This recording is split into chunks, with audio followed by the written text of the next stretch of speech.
Hello friends, सगळ्यांचे स्वागत आहे। तर आजच्या व्हिडिओमध्ये आपण जाणून घेणार आहोत बेनिफिट्स ऑफ रागी म्हणजे नाचणीचं महत्त्व। नाचणी बाळासाठी किती महत्त्वाची आहेत, नाचणीमध्ये कोणते कोणते गुणधर्म आहेत ज्यामुळे बाळाला आश्चर्यचकित करणारे असे फायदे बाळाला होऊ शकतात। तर तेच फायदे मी या व्हिडिओमध्ये सांगणार आहे।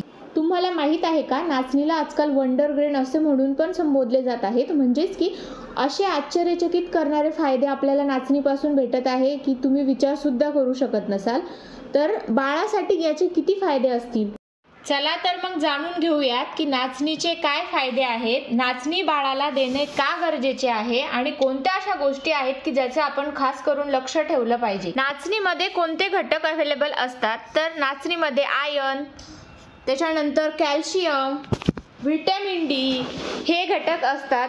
ज्या मुलांमध्ये रक्ताची कमी असते त्यांना डॉक्टर रागी खाण्याचा सल्ला देतात, म्हणजेच नाचणीचे पदार्थ बनवून द्या असं सांगतात। किंवा ज्या मुलामध्ये हाडं ठिसूळ असतात त्यांना सुद्धा डॉक्टर रिकमेंड करतात की तुम्ही रागीचं सेवन करा।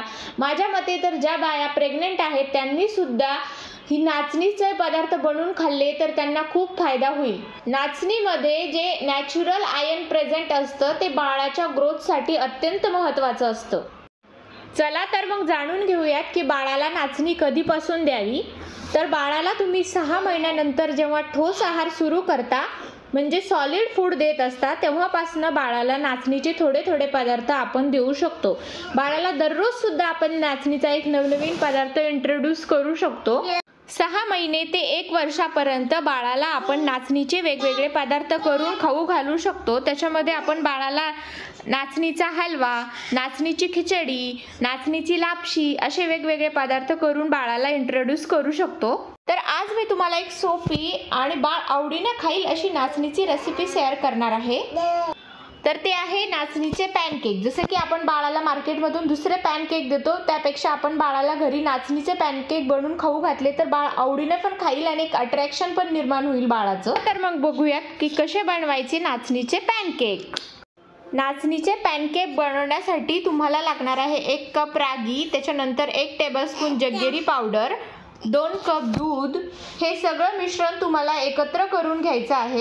त्याच्यानंतर तुम्हाला एक मॅश केलेला बनाना घ्यायचा आणि त्या बनाना मॅश करून त्या पूर्ण मिश्रणामध्ये टाकायचा आणि संपूर्ण मिश्रण एकत्र करून थोड्या वेळासाठी तसंच ठेवायचं। कमीत कमी 1 मिनिट तुम्ही हे मिश्रण बाजूला ठेवा।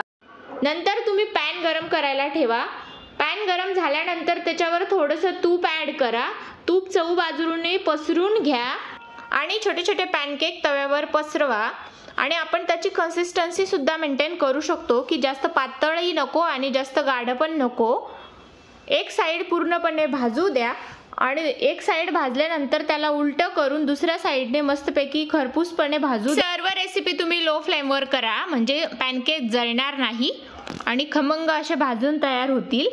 आणि पॅनकेक तयार झाल्यानंतर बाळाला अट्रॅक्शन म्हणून आपण त्याला सजवू शकतो। अशा प्रकारे मी नाचणी बाळासाठी किती महत्त्वाची आहे ही संपूर्ण माहिती मी तुम्हाला व्हिडिओमध्ये सांगितली आहे आणि शिवाय तुम्हाला एक रेसिपी सुद्धा शेअर केली आहे। आशा आहे की हा व्हिडिओ तुम्हाला नक्कीच आवडला असेल। तर व्हिडिओला नक्कीच लाईक करा, शेअर करा आणि सबस्क्राईब करा।